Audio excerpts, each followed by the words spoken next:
Buenos días, esto es Conversando el Desarrollo. Es un gusto nuevamente estar con ustedes. Tenemos el honor de que nos acompañe la doctora Carla Yanín. Doctora, bienvenida. ¿Cómo está? Gracias. Hola, Rigo. Bien. A gusto aquí para empezar a platicar. Así es. ¿Cómo va su día? Muy bien. Empezamos con un examen de grado y seguimos trabajando. Qué bien. Interesante. La doctora Carla es docente, investigadora, tanto del área de ciencias sociales como en la maestría en desarrollo económico local. Doctora, nos gustaría que nos platicara un poquito brevemente de los trabajos que ha realizado de investigación, alguno que le gustaría destacar. Bien, pues yo sobre todo me dedico a trabajar, estudiar, pero también trabajar las cuestiones del sector rural, más de sociología rural. Tiene que ver con mi formación y también un gusto neto que tengo sobre esas temáticas. Hemos estado trabajando aquí en la universidad y en varias universidades, formamos cuerpos académicos, es decir, nos conjuntamos con otros investigadores para desarrollar cosas en conjunto algunas veces solo con algunos y algunas veces uno va solo, ¿no? Eso genera dinámicas muy bonitas y muy interesantes. Y nos refuerza también lo que es el trabajo en equipo aún en la investigación. Entonces, en ese sentido, hemos trabajado sobre estas cuestiones. Me ha tocado estar trabajando, dándole seguimiento a una organización campesina aquí del Estado, que sería la UNORCA, la Unión Nacional de Organizaciones Campesinas, y tiene aquí una representación. También nos ha estado tocando trabajar en comunidades cafetaleras del municipio de Ruiz, que es un municipio hacia el norte de nuestro estado. Algunas cuestiones sobre frijoleros. Últimamente estamos trabajando con otros compañeros y compañeras que tienen otra formación disciplinar para conjuntar un equipo multidisciplinario en el municipio de Santiago, concretamente en la localidad de Centispac, ¿sí? Ese es un trabajo también que creo que va a ser muy interesante, que está haciendo y que va a ser muy interesante. Y estamos por abrir algunas líneas de trabajo también con, aquí ya más cerca, por el lado de Bellavista y La Escondida, con otras compañeras, ¿no? Por ahí tenemos varias cositas. Excelente. Pendientes. Está muy interesante. Sí. Fíjese que me gustaría preguntarle primeramente con este movimiento social, UNORCA, ya que desde el desarrollo económico local se nos ha planteado como estudiantes en esta disciplina que el rol del actor que ejerce como constructor de este territorio, pues resulta muy interesante. Entonces, me gustaría que platicara cómo ha sido este trabajo con esta Unión Campesina, qué luchas está persiguiendo. Okay.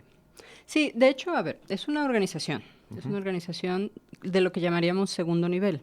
Es decir, otras organizaciones que están más asentadas en determinados territorios la conforman. De acuerdo. ¿Sí? Entonces, por eso es una organización estatal que también forma parte de una red que es nacional.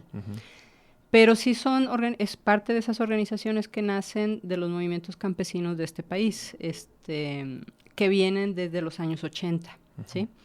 Y que tienen como característica esta lucha, sobre todo por el derecho a producir, ¿sí? Es decir, cuando el modelo económico cambia en los años 80 y se viene todo el ajuste que nos hacen y que todos conocemos quizá de oídas o un poquito en los sexenios desde Miguel de la Madrid y Salinas de Gortari, que viene después, y que se nos vienen una serie de cambios, que se van varias instituciones y llegan otras, pero se van muchos programas que había para el campo y no llegan ya después. Se conforman estas diversas organizaciones.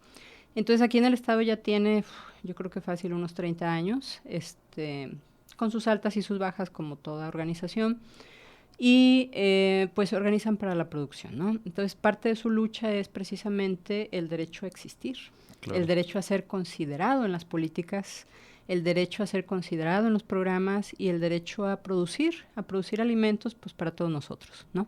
Qué interesante. Entonces, por ahí va el asunto. Excelente. Ajá. Fíjese que justamente esto me viene a la mente ahora con el auge del aguacate a nivel internacional, que se ha apreciado como le llaman el oro verde.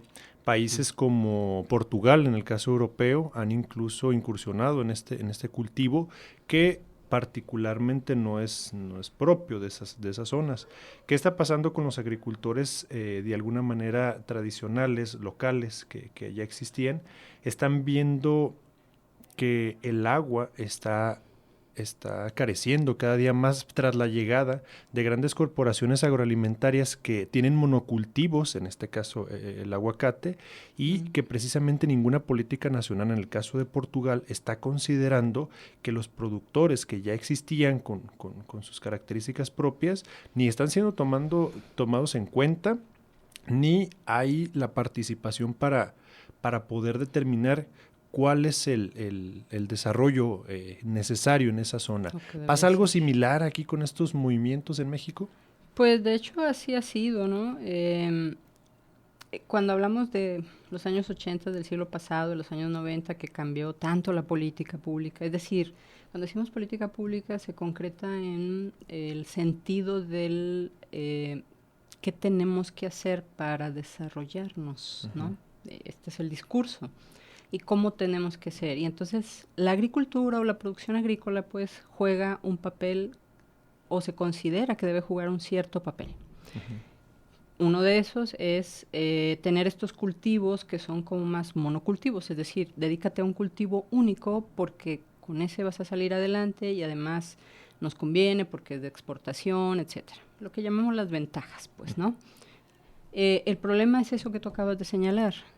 Estos cultivos únicos que sí, tú los puedes exportar, llevarlos a otros mercados, etcétera, que van a generar dólares o euros o yenes o no sé, depende del mercado. Lo que también nos generan es un problema con todo lo que le tienes que dedicar en términos de recursos naturales, ¿no? Y lo estamos viendo ya en varios estados del país, es decir, Sonora, por ejemplo, con sus problemas del agua, ¿no? O la misma Sinaloa que empieza a tenerlos. Entonces, eso es por una parte. Y por otra parte, también el suelo se te va agotando porque le dedicas solo a un cultivo que te está exigiendo siempre los mismos nutrientes, etcétera, ¿no? Entonces, sí, aquí tenemos un problema que tiene que ver con cómo pensamos el desarrollo, pues, ¿no? Con cómo no solo lo pensamos, sino cómo desde diversas políticas y programas lo intentas implementar. Y eso es algo que prácticamente desde los años que hemos señalado, que es un punto de quiebre, y por eso lo decimos, pues es algo que nos cambió y le cambió la vida a la gente también que produce, poco se ha modificado, ¿no? Es decir, sí, hay algunas políticas que tratan de compensar, de poner en la balanza un poquito menos ladeada, pero la verdad es que la producción se batalla mucho para hacerla, ¿no? Y seguimos pensando en estos monocultivos como que son los que tanto van a salvar al campo como nos van a permitir tener diversas fuentes de divisa extranjera, pues de moneda extranjera. Pero el asunto tiene que ver con que cuando se cae un mercado, y ya nos pasó con el café, entonces, y el café no es el único, pues, ¿no? Cuando se nos cae un mercado por diversas circunstancias, ¿qué hacemos? Porque lo único que tenemos es café. Sí, y pareciera que se genera esta dependencia, ¿no? Con esta dinámica que usted plantea en el desarrollo, esta visión desde arriba, si lo podemos ver desde esta dinámica, desde arriba, desde los niveles gubernamentales más amplios, plantean pues ciertas lógicas bien intencionadas probablemente, pero poco... Varias seguramente, sí. Pero poco... realistas, ¿verdad? De acuerdo al contexto. Y me llamó la atención lo que usted mencionaba de esta unión de campesinos, porque decían que tengan el derecho a existir. Sí. Qué importante, ¿no? El realce precisamente sobre quienes conforman y no pensar en lo externo. Sí, incluso hay un discurso que siempre se nos está diciendo, no solo nosotros estamos acá en la academia y lo leemos y lo discutimos, pero también está allá afuera en las instituciones, es oficial. Muchos de nosotros tenemos incluso alguna opinión orientada en ese sentido, es decir, bueno, pues es que si ya no da, pues que dejen de serlo, ¿no? Que dejen de ser lo que son, campesinos o diversas situaciones que suceden con los actores. Tú decías ahorita, es que este contexto, sí, estas políticas, estas ideas que se concretan en un modelo de desarrollo, ¿no? De qué tenemos que ser como sociedades, para dónde tenemos que caminar, pues finalmente el asunto es que pocas veces se trabaja desde los territorios, es decir, qué quiere ser la gente, cómo quiere participar en eso, en dónde quiere estar, en dónde no quiere estar, qué sí quiere hacer, qué no quiere hacer. La gente tiene proyectos en los territorios. La gente no está esperando que le caiga no sé qué y no sé qué y no sé qué. La gente tiene proyectos y muchas veces los realiza aún sin apoyo y otras pues busca el apoyo, gestiona, lucha. Por eso te pueden parar una carretera, te pueden parar la caseta o pueden tomarte una institución. O sea, va y busca cómo puede concretar esos proyectos y es entonces cuando obliga a los otros niveles a voltear a verlos y bueno, a ver, vamos negociando y vamos viendo, ¿no? Esas son las cosas que algunas veces se nos pierde mucho de vista porque no está en los discursos, ¿no? Y sin embargo existe, pues, ¿no? Sí tenemos, por ejemplo, acá en la academia, pues muchos estudiosos y teóricos que nos van a hablar de los excluidos, de cómo la gente pelea por esa parte, pero es realmente ahí en los territorios donde vamos viendo cómo se entretejen esas cosas, pues en el mentado desarrollo que ustedes acá están discutiendo cada semana, pues tiene por eso tantos apellidos también, ¿no? Que si sustentable, que si humano, que si local, que si endógeno, que si... tiene muchos apellidos. Sí. Porque abarca demasiado, o sea, estamos hablando de la forma en la que vivimos el mundo, pues, ¿no? Y de la forma en que vivimos el mundo tiene que ver también cómo producimos para nuestra propia subsistencia. Y en el caso, al menos, de las personas que producen los alimentos, pues son eso. O sea, en la pandemia se nos recordó que nuestras profesiones a lo mejor sí pueden entrar en pausa, pero de las que producen alimentos, no. Así es. Entonces, sí. A ver, ¿por qué no le hemos dado la atención que se merece cuando son mucho más básicas e indispensables que muchas de nuestras profesiones? Pues no digo que ninguna, no, todas las necesitamos, pero hay cosas básicas y a veces se nos pierde eso básico. Entonces, este derecho a existir a mí me parece fundamental en el caso de los productores, de muchos grupos, por supuesto, de todos los grupos, pero en el caso de los productores de alimentos, tendríamos que estar teniendo mucha más atención en ese sentido, pues, ¿no? Definitivamente, inclusive, y coincide, ¿verdad?, esta visión que usted menciona con la llamada soberanía alimentaria, de la cual tanto los objetivos del desarrollo como los planes nacionales están impulsando, pero... Trabajan, perdón, ahí te voy a interrumpir. Desde lo oficial se habla más de seguridad alimentaria. Que de soberanía, porque son distintas. Sí, completamente. Soberanía tiene que ver más con este derecho a existir en los términos que el mismo grupo sociocultural quiera, ¿sí? Porque el alimento también responde a un derecho a la reproducción de nosotros mismos, pues de nuestro grupo, del que formamos parte, pero también de todas sus formas de visión del mundo, es decir, cómo lo quieren vivir, cómo se relacionan con la naturaleza, cómo se relacionan con otros grupos, entre ellos mismos, etcétera. Y el alimento también responde a esa cuestión más cultural. Por eso cuando nos llegan cosas que está bien que nos lleguen medio artificiales o muy artificiales y muy de cadenas, que vienen desde las transnacionales, es decir, de fuera del país, pero que nos llegan. Sí se está alterando en parte esto, pero también la gente es capaz de adaptarse y adoptar, ¿no? O sea, las culturas están vivas y entonces lo van asumiendo, pues, ¿no? En sus términos tendría que ser, por supuesto, no estamos hablando de que hay que aislarnos, no. Esto siempre es una gran red de relaciones, ¿no? Que vienen desde fuera, que están allá adentro, y eso es lo que tendríamos que estar viendo. Entonces, la seguridad alimentaria, cuando te la manejan los organismos internacionales, pues tiene que ver más con aseguremos el alimento para todos. ¿Qué alimento, en qué condiciones y cómo? Es la gran discusión.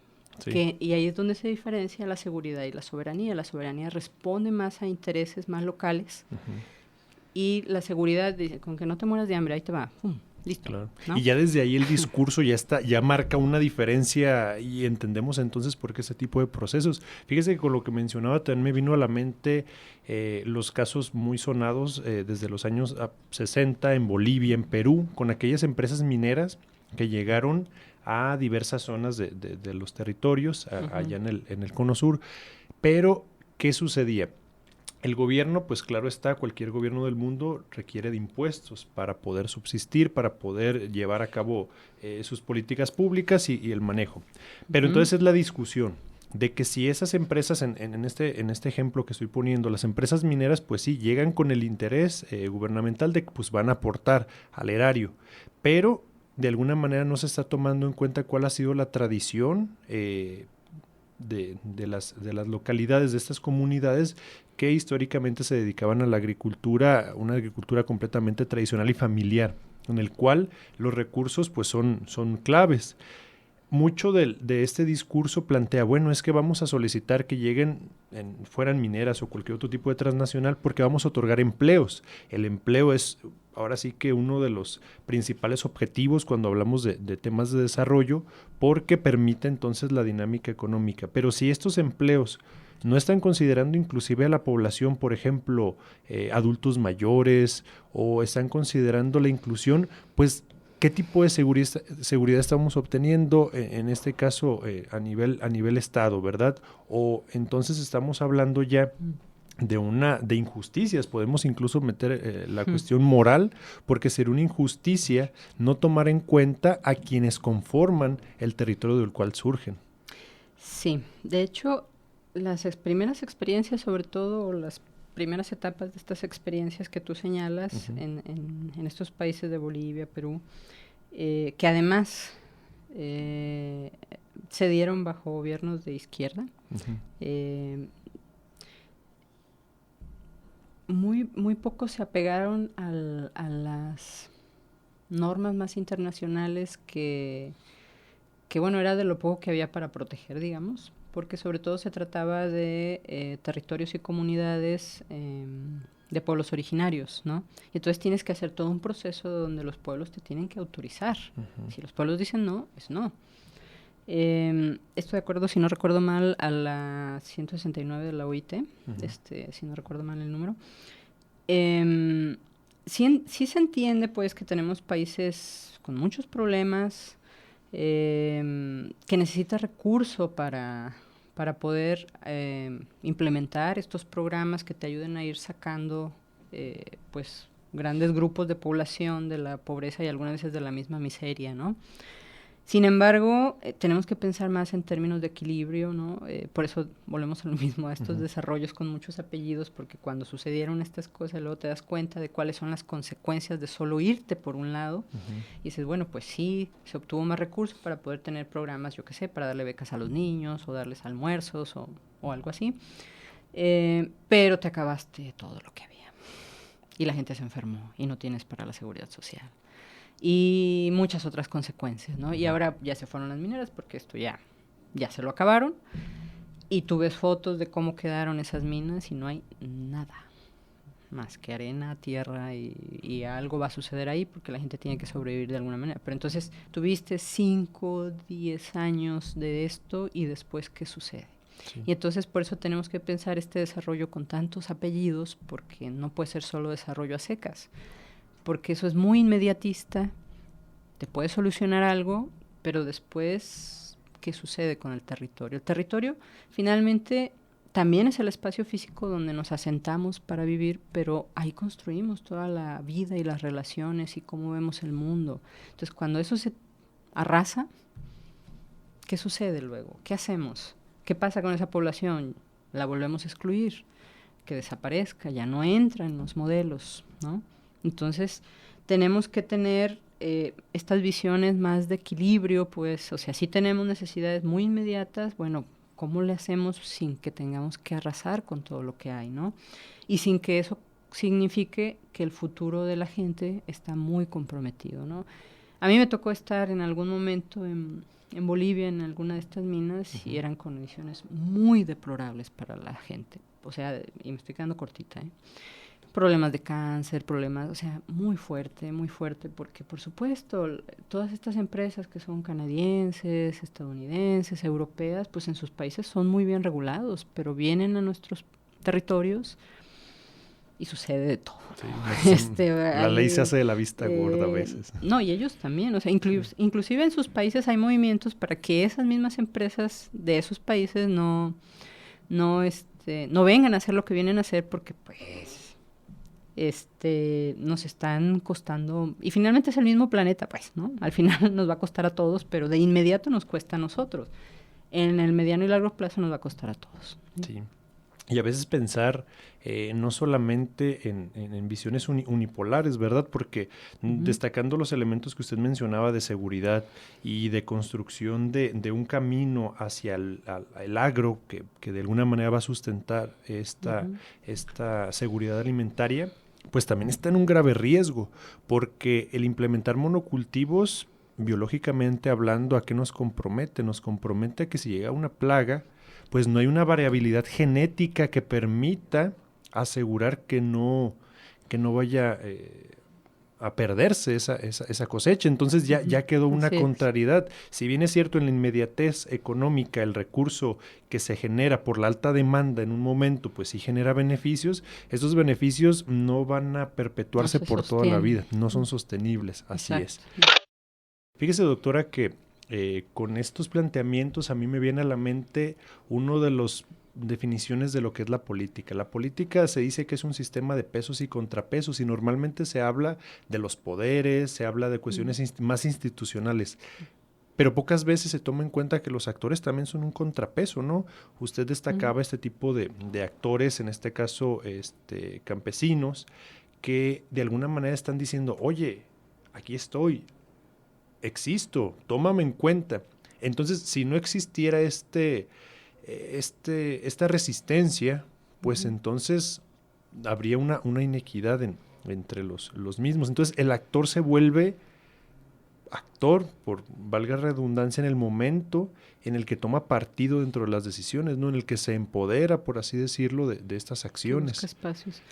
Sí, a ver, en las ciencias sociales, que es donde nosotros nos movemos ni hablar,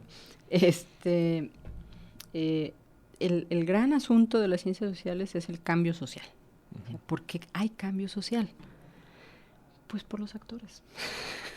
Básicamente es por los actores. No únicamente, pero básicamente. Sin el actor no hay cambio social.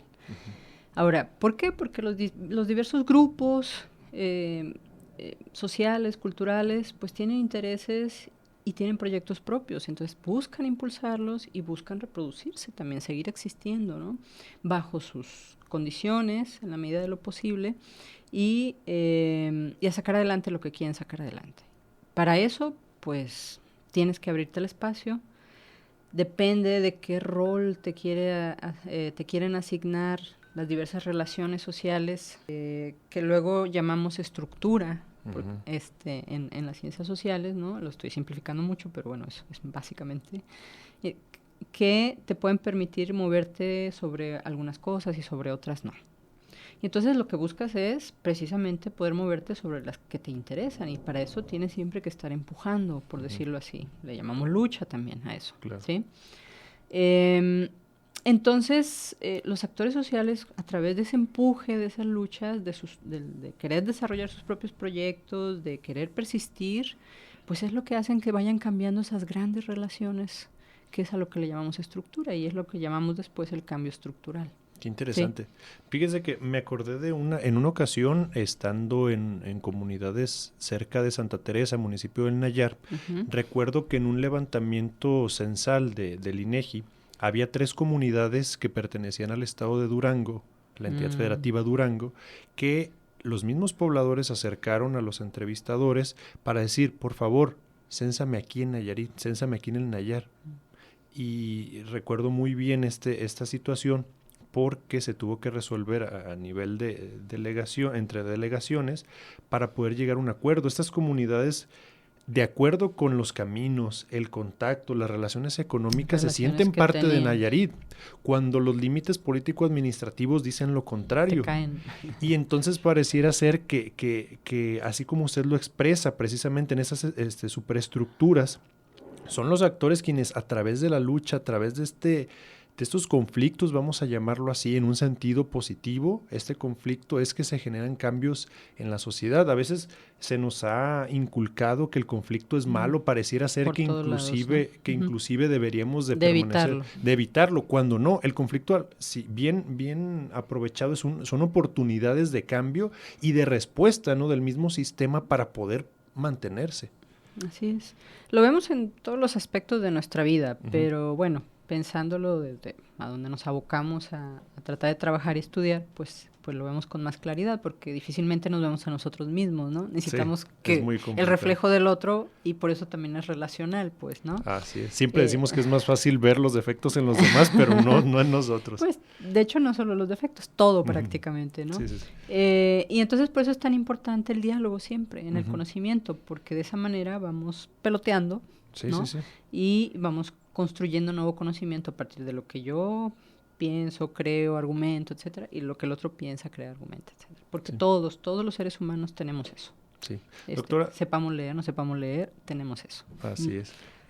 Doctora, mencionaba también los estudios que se hicieron en zonas cafetaleras, espero decir correctamente el término, en las regiones de Ruiz. Normalmente en el discurso, en la jerga que utilizan los campesinos, es muy común identificar que pareciera que los gobiernos se han olvidado de ellos desde hace décadas, en el sentido de que la prioridad son otros sectores que parecieran ponerlos en segundo o hasta a veces en tercer término. Entonces, este tipo de organizaciones están siendo funcionales en el caso particular de los campesinos, para seguir subsistiendo. ¿Es funcional? A ver, sí, el modelo le hace, lo vamos a hablar así, le asigna un rol, digamos, un papel a la agricultura, dependiendo de qué es lo que el modelo anda buscando, pues digamos, de qué dice que debe de ser nuestro desarrollo. Y desde esa época, otra vez volvemos al punto de quiebre, años 80, 90, la agricultura se le asigna un papel mucho más de agroexportación, por eso esta especialización o este monocultivo más enraizado. Nuestro ejemplo siempre va a ser productores como Sinaloa o Sonora, aunque ya se estén acabando los recursos. Y todo lo demás, pues más bien ahí les van algunos programas para que no se nos levanten porque se andan muriendo de hambre, ¿no?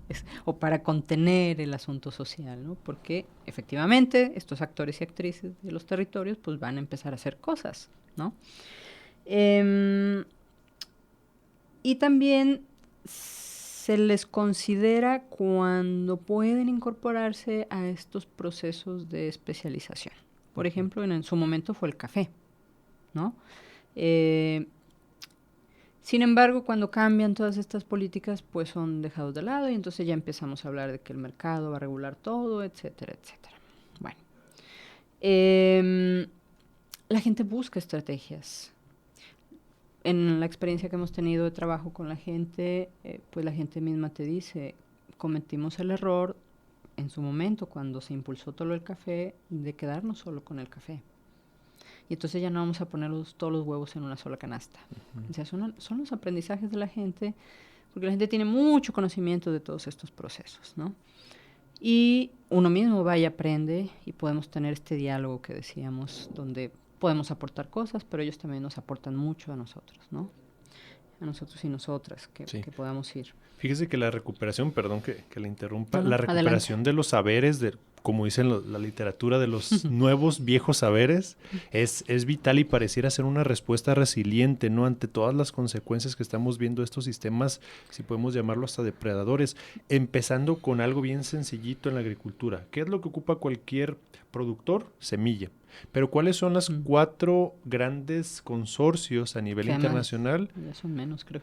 Sí, creo que ya se están uniendo, pero son contadas, ¿verdad? Estos consorcios que te venden las semillas de productos que, si bien tienen mejoras porque el propósito pues es garantizar la suficiencia, más no la calidad, aunque ese es otro tema, está provocando que entonces los agricultores que tradicionalmente juntaban las mejores semillas de su producción anual para cultivar en la siguiente ya no lo vengan a hacer así. Entonces los está comprometiendo de formas muy, muy sutiles a seguir dependiendo de estos consorcios. ¿Qué está pasando en el caso de Nayarit, doctora? Pues, a ver, en ese sentido, lo que hace rato preguntabas de prioridad de olvido, la gente, o sea, hay momentos coyunturales que decimos nosotros, es decir, hay momentos muy específicos dentro de nuestra historia que las luchas, los movimientos o las acciones que la gente puede hacer van a estar ahí y nos vamos a dar cuenta porque llegan puntos de quiebre, pues, que decíamos. En otros grupos sociales, pues también esto sucede. En el caso de México, por ejemplo, cuando el ZLN se levanta en armas, que ese sí es un punto de quiebre, ¿no? Definitivamente. Pero es llegar ya a un punto después de intentar. Bueno, pues si no hay otra manera de que me volteen a ver, hacemos esto, ¿no? Acá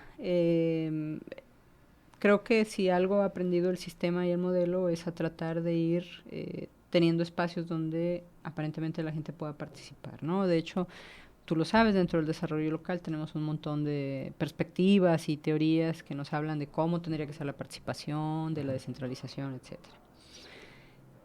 La gente tiene una historia y una memoria colectiva, ¿no? Que donde ha procesado todas estas cosas que históricamente le han sucedido y tiene conocimiento sobre eso, o sea, conoce las instituciones, conoce su cultivo, conoce su territorio, conoce sus relaciones, conoce los actores que entran y salen más o menos, ¿no? Del territorio y qué puede esperar de ellos, porque los territorios están llenos de actores de fuera también. Nosotros mismos como universidad que vamos, somos actores que vamos ahí a relacionarnos, ¿no? Claro. El asunto es, creo yo, que precisamente por este conocimiento que la gente ha venido trabajando y tienen una primera conciencia, saben que las cosas no pueden volver a ser como fueron en algún momento, ¿no? Y entonces, cuando hay esta disposición de trabajo entre, por ejemplo, voy a ir aquí a un ejemplo, las instituciones de educación superior, con mucho respeto y a través del diálogo con los conocimientos locales, con los conocimientos de los actores y actrices locales, se pueden dar cosas muy interesantes en el sentido que tú decías, como lo de las semillas, o como formas de poder evitar plagas, enfermedades, o de mejorar un poco la producción o la calidad, en términos de lo que llamaríamos en seguridad alimentaria la calidad de los productos, ¿no? Que sean inocuos, etcétera. O sea, sí hay formas pero se necesitan precisamente modos, formas de trabajo donde estemos dispuestos todos a aprender, ¿no? Y en ese sentido sabemos que tenemos aquí a Monsanto, por ejemplo, ¿no? En el territorio de Nayarit. Sí. Y pues que hay consecuencias respecto a eso, ¿no? No siempre, por ejemplo, es decir, el conocimiento de un solo actor no basta para todo lo que queremos hacer. Tenemos que estar en esta relación más dinámica, pero que tiene que partir del respeto y del reconocimiento mutuo, ¿no? Y la ciencia o lo que se desarrolla en instituciones de educación o en otros centros también le puede aportar muchas cosas a este conocimiento campesino, pero también tiene que reconocerlo de regreso y entonces ver qué se puede construir entre los dos, ¿no? No todas las semillas que se pueden conservar tienen la calidad deseada y entonces ahí es donde pueden entrar otras formas y complementar. Algunas veces sí es suficiente, vamos a depender mucho de lo que estemos hablando y de los casos más concretos, como decimos en algunas perspectivas de las ciencias sociales, la particularidad importa, pues, es decir, ¿qué sucede acá, ¿no? Con este aspecto. Y a lo mejor la gente sabe hacer planteros, por ejemplo, de café, pero podemos desde este lado aportar formas más eficientes o mejores, no porque lo que ellos hagan no sirva, sino porque puede mejorarse o puede complementarse o puede evitarse algunas ciertas enfermedades, ¿no? Claro, y ahí entra el elemento que Paulo Freire diría, el papel emancipador que la educación tiene sobre las sociedades, ¿verdad? Debería tener. O debería tener, y entonces nuestra aspiración. La importancia, creo, y es la génesis de las universidades, ¿no? Querer poder transformar a la sociedad a la cual sirven, a la cual servimos, y que precisamente con ese interés de desarrollo. Pero fíjese que ahí me entra entonces la pregunta, Ya usted mencionó los elementos en cómo los actores participan, se informan, están al pendiente, pero entonces sabemos que en otro tipo de ejercicios, por ejemplo, electorales, pues el porcentaje de participación no es mayoritario, ¿verdad? ¿Qué nos convierte entonces en actores cuando hablamos del desarrollo? Porque si no todos participan, entonces no todos somos actores. Aquí tendríamos que entrar a platicar, a dialogar la participación, es decir, cómo vamos a entender la participación. Yo solo quiero poner en la mesa que no hay una sola forma de participar. Correcto. Que sí, debería haber una participación abierta, activa, propositiva, a la que los otros diversos actores que están siendo en la interacción interpelados, pues llamados a dialogar, deberían considerar. Pero en la realidad, tanto en las comunidades como en nuestros propios espacios, esto no se da así, pues. Entonces, pero hay diversas formas de participar. Entonces, una es la que tú mencionaste, pues voy y emito un voto, por ejemplo, pero solo es una. No, y ni siquiera creo yo que es la más importante. Es importante, pero creo que no es la más importante. Y desafortunadamente como ciudadanos pensamos que esa es la única que existe. Que esa es la única que existe, y no. Precisamente vuelvo a rescatar que la gente tiene proyectos. Sí. Entonces, y ese es, digo, más participativo que eso, pocas veces lo vamos a encontrar, pero no basta con tener solo el proyecto. Es decir, cuando yo digo proyecto no es que tengan un papel donde está ahí sí. Entradas y salidas, y, no. Sino el querer hacer cosas que ellos y ellas consideran va a traer ciertas consecuencias positivas, etcétera, para lo que quieren de su vida y de sus comunidades y de su propia cultura, ¿no? Y en ese sentido lo impulsan, pues. Entonces, esas son formas participativas que nos faltan mucho en otros espacios, por ejemplo. Sí. ¿No? Fíjese que me gustaría destacar dos casos recientes y concretos de participación y de apropiación del espacio en Tepic particularmente. El primero de ellos... Ejemplos, sí. Sí, hay bastantes. El primero de ellos es el caso del Parque de la Dignidad, un espacio que desde 2017, gracias a la lucha de diversos colectivos y de diversas organizaciones, detienen la venta de un espacio que se planteaba comercializar para establecer ahí un parque, un espacio de vida, de convivencia social, y que pues ahí está, estira y afloja, y todavía esas organizaciones lo mantienen. Hace poco inclusive gente malintencionada lo quemó a propósito, y se está tratando incluso de rescatar. Tiene una lucha legal también, ¿no? Sí, y que todavía están con cuestiones legales, amparos, que ya algunos de ellos se han ganado. Y el otro es el movimiento de defensa, espero no parafrasear mal, el movimiento de defensa del antiguo cauce del río Mololoa. Hubo un ejercicio inclusive recientemente aquí en la universidad, donde se explicó precisamente cómo a través de este colectivo, esta organización no gubernamental, que identificó primeramente las condiciones en las cuales existía un hábitat, planta, flora y una dinámica particular que tenía que ser defendida, que tenía que ser identificada, visibilizada primeramente y después defendida. Afortunadamente creo que hay un camino, ya hay un eco y va a haber una respuesta de protección. Pero entonces esos ejemplos son a veces poco conocidos y nos hace falta precisamente también difundir lo bueno, porque normalmente nos enfocamos en las cosas negativas, pero también hay cosas positivas que están, así es, que están ocurriendo. Sí, hay muchos ejemplos, ¿no? Incluso, por ejemplo, también los colectivos y colectivas que han logrado espacios, los vemos más en la ciudad, porque pues, aparte estamos aquí y tienen más oportunidad de ser mediáticos, digamos, ¿no? Pero colectivos y colectivas que están ganando espacios, que están metiendo propuestas de leyes, o sea, son muy activos, la gente se mueve, pues por eso decíamos, el gran asunto de las ciencias sociales es el cambio social, y ese lo impulsan los actores y las actrices en sus diferentes niveles donde estén, y que le tocan impulsar a unos, a otros mediar, a otros negociar, etcétera. Pero va sucediendo, se va transformando en la esperanza, creo yo, de todos nosotros, de mejores condiciones de vida de todos y todas, ¿no?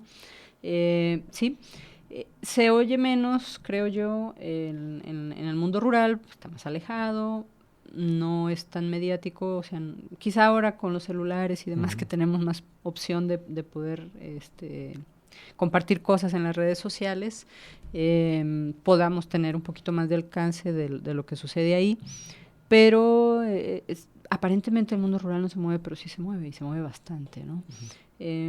Ahorita está muy en latencia, creo yo, pero también se está reorganizando porque las diversas políticas también siempre golpean de diversas formas a las comunidades, ¿no? En este sexenio en particular presidencial ha habido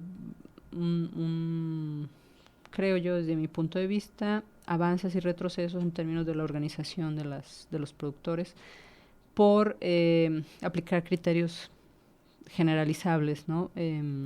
Pero la gente sabe trabajar en organización y reorganizarse también, ¿no? Y en ese periodo estamos. Estos ejemplos que tú ponías de participación son clarísimo como este impulso que decíamos, ¿no? Obliga a que tanto las figuras de autoridad o quienes en ese momento están como funcionarios y funcionarias volteen y empiecen a ver que hay posibilidades de mejorar cosas, pues, ¿no? Y que la gente está dispuesta a entrar a trabajarle. Porque realmente, como pues son ejemplos los dos que tú pones de este impulso continuo que la gente ha estado teniendo y de obligar a las autoridades a voltear a verlos. Y está muy bien, porque de eso se trata, porque lo sabemos en el desarrollo local, no basta con que el actor local impulse cosas, necesitamos la interlocución de otros sectores y otros niveles, ¿no? Sobre todo los niveles de gobierno, pero no solamente. Muy bien, doctora. Pues fíjese que el tiempo vuela cuando uno se la pasa muy bien y bueno, ya estamos llegando al término de esta emisión. A mí me gustaría, para fines de cerrar, hacer mención, inclusive si lo podemos ver así, de la lógica en la cual opera el mercado. Los mercados operan bajo una lógica de satisfacción al cliente, ¿verdad? Entonces, en esa dinámica economicista, se dice, escucha a tu cliente te va a dar las pautas para que tu negocio perpetúe. Si implementáramos ese tipo de dinámica en el actuar gubernamental, si lo queremos resumir a solo eso, pues entonces los gobiernos deberían de escuchar a sus clientes. ¿Y el cliente quién es? Pues los actores, quienes viven en los territorios, ¿verdad? Y hace falta que se voltee a verlos a ellos. Doctora, finalmente, ¿qué nos podría decir? No, pues muchas gracias por la invitación. Primero, felicidades, porque me parece que estos espacios nos son muy necesarios. De repente en las universidades nos encerramos bastante y intentamos, claro, sí ir a campo, sí trabajar en los territorios, pero también un poco no es tan mediático el asunto y entonces pareciera también que no sucede nada, pero sí sucede. Siempre están sucediendo cosas en lo social. Me parece muy loable lo que están haciendo, muy bonito. Y ojalá que la gente se empiece a interesar en todas estas cosas, pues porque están sucediendo, nos impactan de alguna manera desde lo que comemos hasta cómo nos relacionamos con todos, ¿no? Entonces, porque también en los territorios hay recursos naturales que se cuidan o no se cuidan, y eso nos interesaría o nos debería interesar, ¿no? Muy bien. Entonces, ojalá. No, muchísimas gracias a usted, doctora Carla Llanín, docente e investigadora de la Universidad Autónoma de Nayarit. Un gusto tenerla aquí. Un gusto estar. Que tenga muy buena tarde. Igualmente. Hasta luego. Hasta luego.